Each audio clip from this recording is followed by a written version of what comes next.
Hey YouTube, it's Pocket Knife Collector. I'm here with a new knife I picked up from Case. This actually isn't all that new. It's new to me. It's a brand new knife, never been used before, but it's an older model. It's last year's Blade Show special edition of the Case Marilla. This one in black aluminum and marbled white carbon fiber. This was a special edition for the for Blade Show in Atlanta. And here it is. On this side we've got the marbled carbon fiber, and on this side we've got black anodized aluminum, and the blade steel is CPMS 35VN, and it's got a nice stone-washed blade finish to it.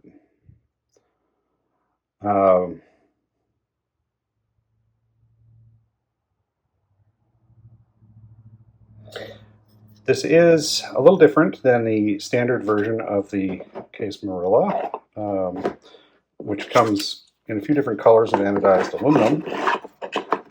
Let me move this box out of the way. I've previously done a video comparing the Case Marilla to the Case Kinzua. I'll put a card to that video up here in the corner.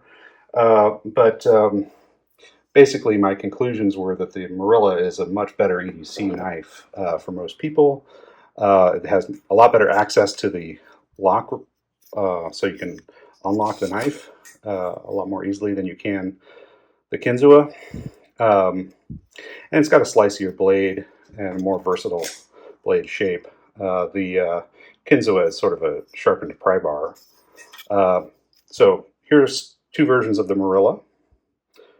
On the bottom we've got the typical Marilla, and on the top we've got the Blade Show Special Edition in marbled white carbon fiber. So typically they have anodized aluminum with a little G10 insert in the handle, S35VN blade steel. There have been some special editions of this knife in other steels, including MagnaCut. Smoky Mountain Knife Works has done a couple of exclusive versions of the Marilla. I really like the blade finish on the Marilla. It's a little different on the special edition than it is on the standard one. That might just be sample variation. It might not really have been an intentional change.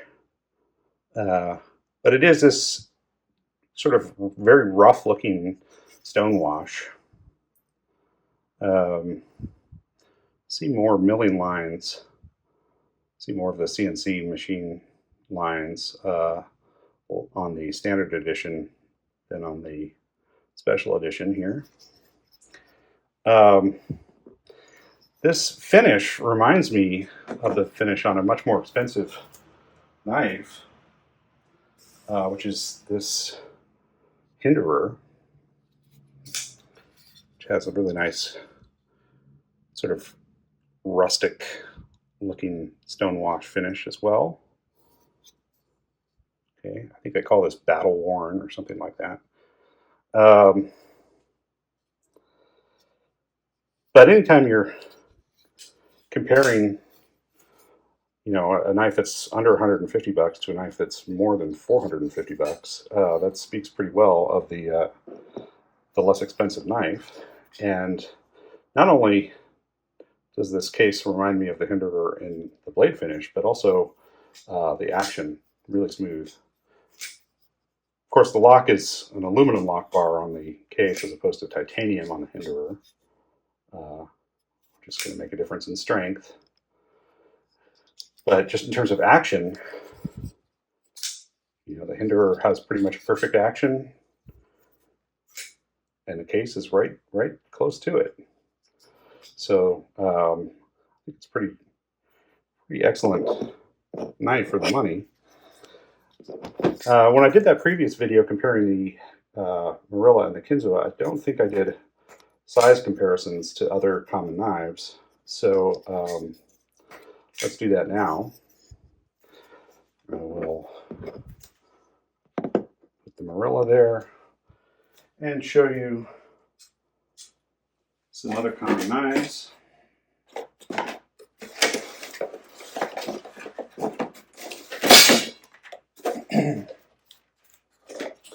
We've got a Spyderco PM2, paramilitary 2, and a Para 3. Okay. See, it's closer to the PM2 in blade length, and pretty similar handle size too. A little bit trimmer,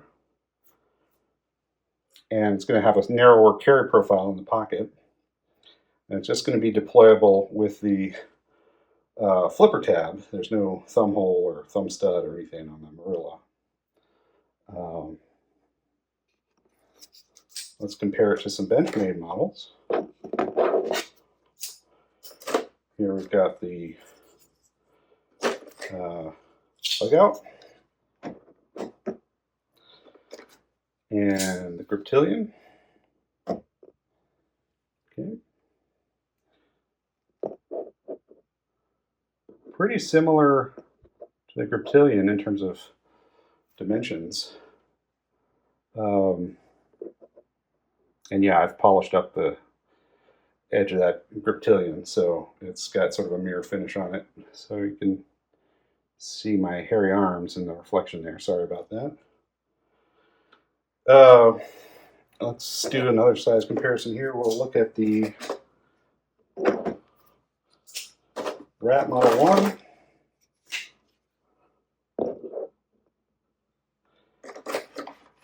And the Rat 2.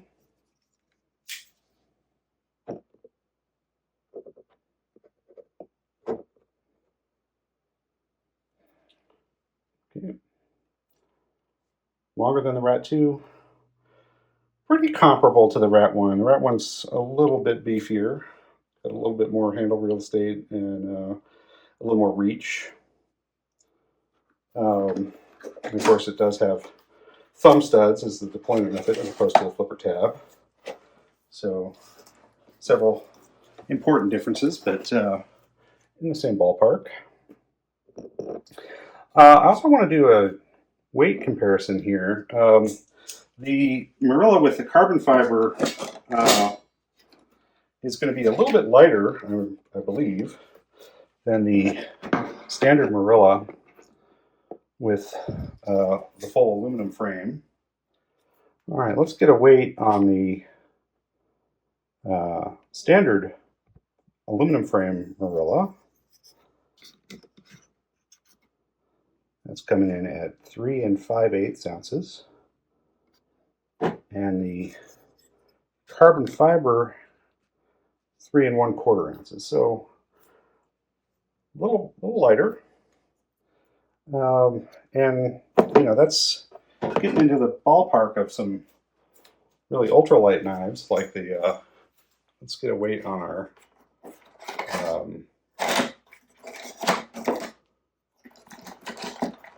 Benchmade Bugout here.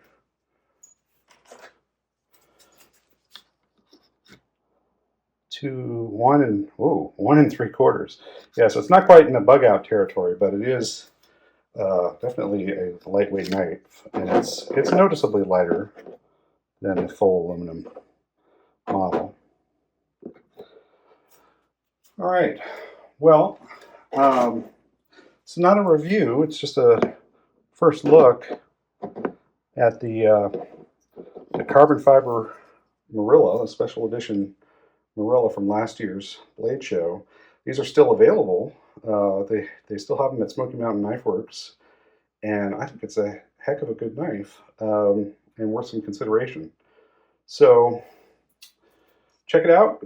Give the video a like if you liked it, and subscribe to my channel if you want to see a whole lot more knives. Thank you.